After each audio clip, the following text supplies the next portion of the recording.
It's been reported that this is the week when all the dominoes will fall. Newcastle are braced for a bid from Liverpool for Alexander Isak, while they're chasing Benjamin Sesko and Johan Visser, having also targeted other strikers. We're also going to be talking about Marc Guehi in today's video as well. It's NUFC Transfer Daily, and let's get into it.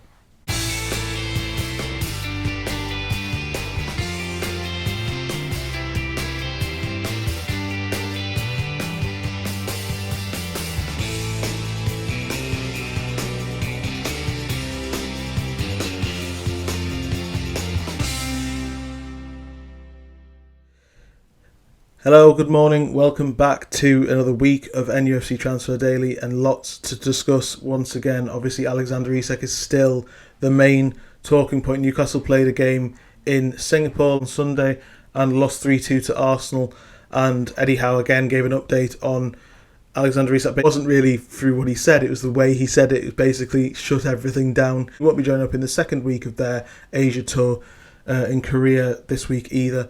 So it really does seem like the writing is now on the wall. I think if I went into the weekend thinking still that a chance was there for him to sign a new contract and reintegrate, that is still on the table if no bid can be accepted. But Eddie Howe clearly doesn't have the stomach for the fight, really. I think he wants a quick solution. And although he said that the board will make the decision, and Bruno was asked about his future when they arrived in Singapore, and so was Dan Burn. I think all three of them have kind of given a message with their body language and the way that they've answered questions that they need a little bit of help. And I wrote a piece on that. It's in the description for Forbes over the weekend, basically explaining why I think it's a real problem that the board is so quiet, even though there's no CEO in place really.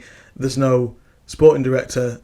That's when Jamie Rubin or Piff needed to step up, and they haven't done that, and Eddie Howe has been left out in the cold. And it reminds a lot of people, I think, of the days under Mike Ashley when it was all Lee Charnley and Steve Bruce or Alan Pardew, whoever the manager was basically left to do all of the communications and to be the only one who was publicly speaking and was left out to dry a lot. I think Eddie Howe has been that, but he's so good at speaking and he's so good at creating the environment in the squad. Newcastle are incredibly lucky to have him. But before we get into the video, please do hit subscribe and like and everything like that. You know, join the community, it really does help. And yeah, today Alexander Isak is the first port of call because Liverpool are ready to make a bid. By the sounds of it, they've sold or are in the process of selling Luis Diaz, which is what they needed to do, and now they're going to test the resolve of Newcastle. There are certain reports suggesting that they're still trying to be polite about it. They're still sort of saying, well, if Newcastle don't want to open the door, we won't make the bid. I think the idea that Liverpool will wait for Newcastle is kind of out of the window, given that Alexander Isak is basically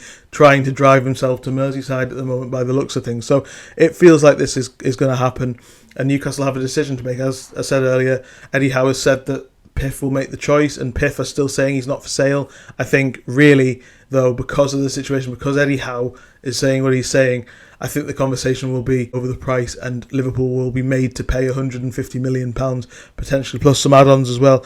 And that deal will go through. But the trouble is, you know, for all people are saying that, you know, you shouldn't keep an unhappy player, and it's difficult for the dressing room, and how tough would it be for him to reintegrate? Would he play? Would he down tools on the pitch or refuse to play, whatever? The truth of it is that if Newcastle sell without a replacement to come in, it's as bad. You know, they've got Will Asula up front trying his best, and he's a talented young player, but as I've said so many times, he's not ready to play instead of Alexander Isak. He's not ready to replace him or be his second fiddle or anything. Newcastle need two strikers, and that's painfully obvious. Eddie Howe said they're not deluded, they know this, but if they're going to sell Isak, they need to have some agreement in place with a striker first, and that's proving difficult because Benjamin Sesko is the man that is most heavily linked in terms of an Isak replacement, with Johan Visser coming in as a Wilson replacement, and both of those deals don't look like they're imminent. I mean, there's been talks with Benjamin Sesko without an agreement in place over the last week, and really, I think there's a feeling among the fan base that he is not really too eager to join, because there was speculation that he preferred Man United over Newcastle over the weekend. Man United aren't even in a position to bid at the moment. They still need to sell some players. Newcastle are obviously preparing for the situation where if Isak goes, then Sesko comes in. But he wasn't too keen on Arsenal by the sounds of it. His wage demands were quite high. It's a risk to push for Sesko, who may not be convinced. Optically, he is the ideal replacement for Isak. He's basically in the same position that Isak was when Newcastle signed him. He's got real pedigree, real potential, but he's still very raw, still very young, and can be developed, and that's exactly what Isak was. And if Newcastle can get Sesko in, I think if they click their fingers and get Sesko with a centre-back, a goalkeeper and a centre midfielder in, they'd absolutely do that. But the trouble is actually getting these deals over the line. Sesko is going to be really difficult to do, and I do have some fears over it, to be honest. It's a difficult one to sell him. I've said in the previous video that, Fabrizio Romano said that he's got this gentleman's agreement with Leipzig where if there's a special project, a special club that comes along, he can go, and he wasn't too enamoured by Arsenal. Why would he be too enamoured by Newcastle at the moment in the scenario that they're in?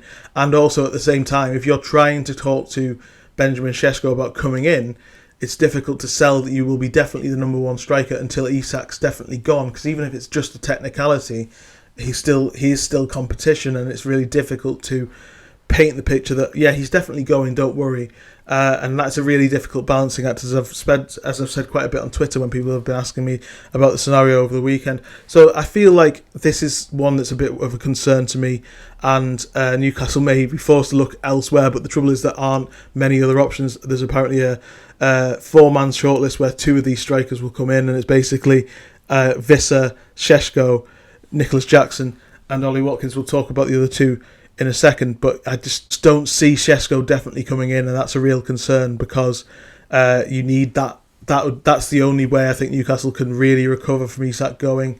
Although the money would be great, although you're obviously getting an unhappy player out of the team, you are strengthening a rival. Losing one of your key players who's crucial to the project, what sort of message does that send to the squad? And also in a position to really replace him. It's a very difficult balancing act. So let me know what you think in the comments, but I'm not convinced that Sesko's coming in. That's a bit of a concern. Johan Visser is less concerning, even though Brentford has kind of said that he is valued at 50 million, which we reported previously on the channel, and they won't budge, and he's basically said he's not going to go back. He's gone nuclear in terms of what Isak's done. He's gone even a step even further and said he's not coming back, sort the deal out.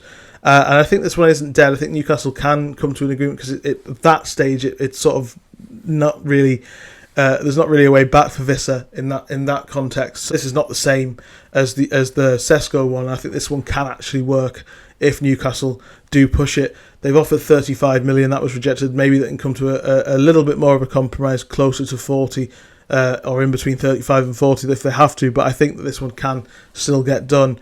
Nicholas Jackson was sort of roundly criticised and denounced by Newcastle fans over the weekend. I personally think that he would be a decent option, again in the context of getting everything else in place as well. I think if he comes in just as a direct replacement for Isak, that is an obvious downgrade. But we were talking about him on the True Faith podcast last night, and actually it was mentioned that he's kind of become a bit of a meme in England, where you are told what he can and can't do, and then you sort of see him and it's confirmation bias. And I do see that. I think he's got good power. I think he can finish. It still needs work, but he's still getting the good chances as well.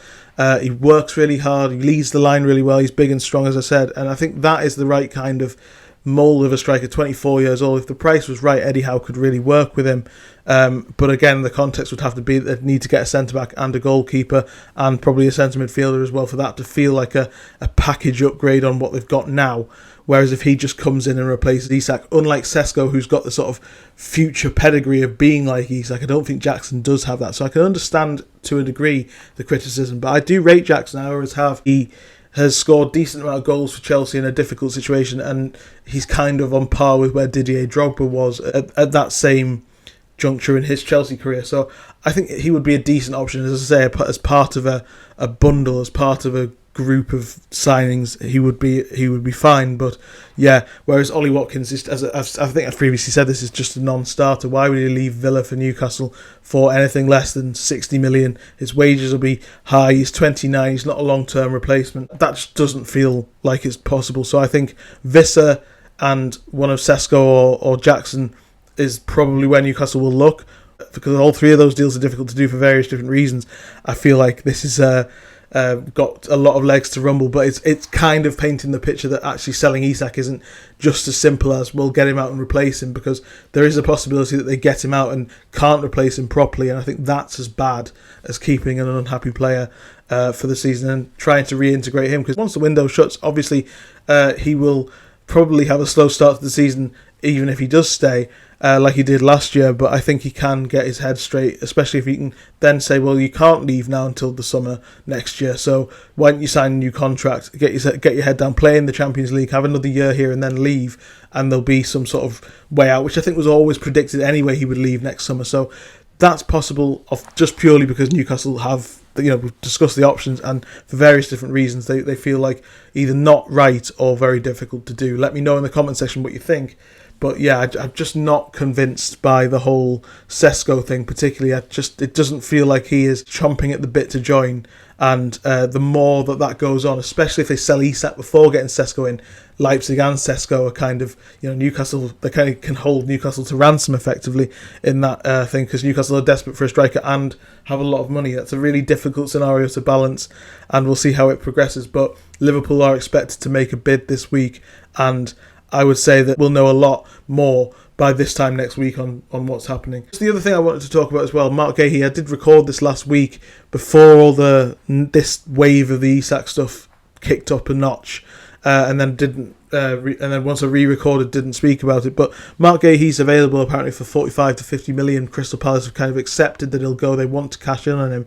Tottenham and Liverpool are interested. But maybe this is the way to get the narrative back. I know Newcastle have spoken about other centre-back options as well, but Guehi being available for that set price, it's quite high, but he's obviously proven in the Premier League worth it. Good age, he's got leadership, he's got England pedigree as well.